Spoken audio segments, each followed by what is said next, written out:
Graça e paz, irmãos. Então estamos agora dando seguimento à nossa maratona, agora em Cartas Paulinas, parte 2, Cartas Paulinas e Hebreus.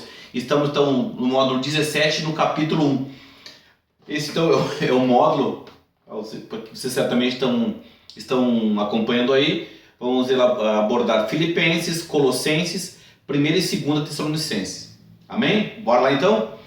Introduzindo o assunto então. O grande apóstolo dos gentios, ele teve duas fases marcando a sua vida registrada. A primeira parte como perseguidor e a segunda parte como perseguido. No início da segunda parte encontramos ele caído a caminho de Damasco.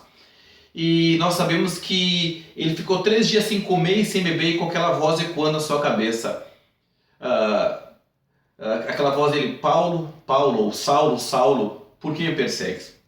E esta frase, este som ecoando na sua mente, com certeza fez ele refletir, fez ele modificar, transformou a vida dele, pois foi a pessoa de Jesus Cristo que abordou a Saulo, que ainda que tenha caído por terra, nesse momento ele verdadeiramente se levanta, ainda como um homem defensor da fé e dos princípios religiosos da sua época, do cristianismo, não do cristianismo, mas do judaísmo ao qual ele tinha sido instruído. Neste momento, por terra, assim que ele começa a se levantar através da pessoa de Jesus Cristo, ele traz uma ruptura com aquele judaísmo que ele vivia, mas agora ele entende o propósito daquelas diretrizes passadas por Moisés, aquelas diretrizes que o povo até então seguia, que era uma ferramenta, também uma ferramenta para que chegasse até na plenitude e a espera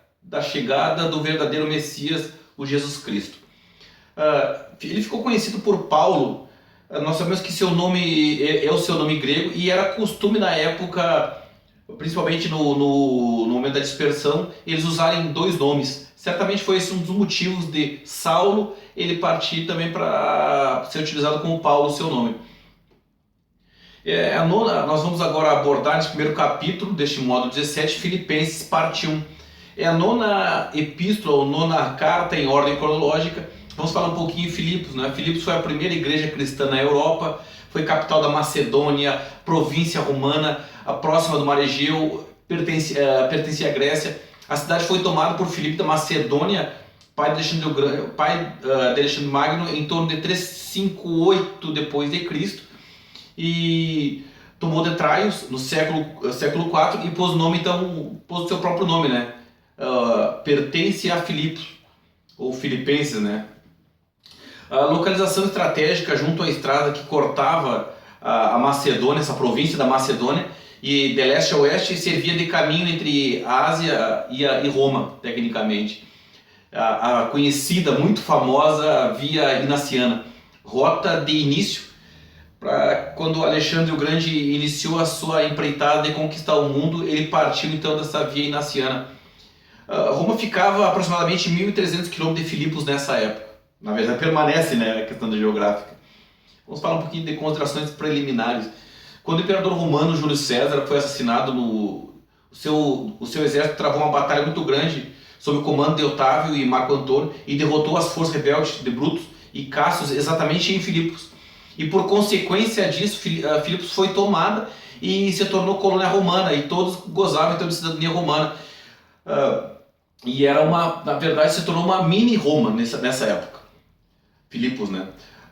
Se for falar de autoridade, vemos que, embora muitos acreditem que essa carta tenha sido resultado de um monte de uma coletânea de escritos paulinos, né, e foi dado esse nome, a maioria na verdade aceita que foi uma carta para Filipos e aos Filipenses, a igreja de Filipos, e o autor verdadeiramente é Paulo, né?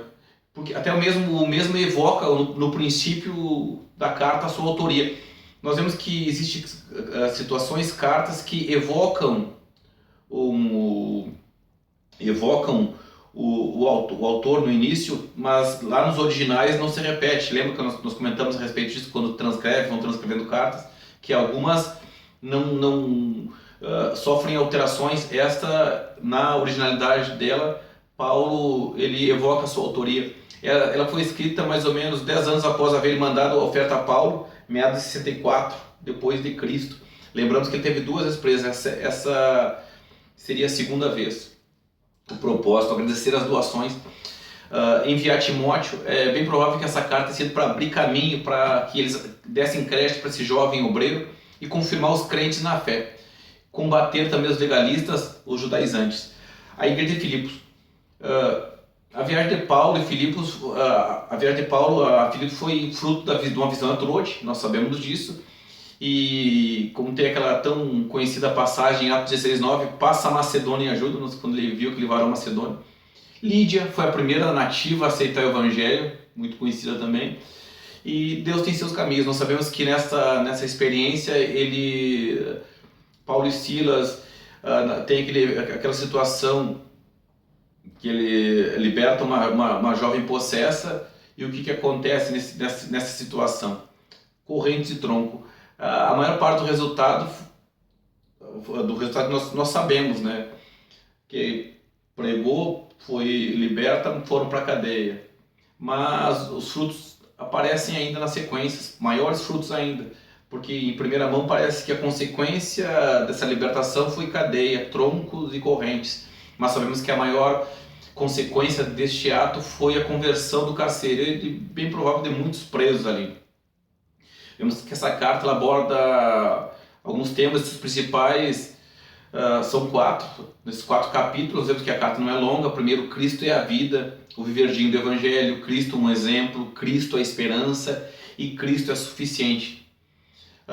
Dentro desses 4 principais temas, nós vamos discorrer essa carta. Então, bons estudos e graça e paz.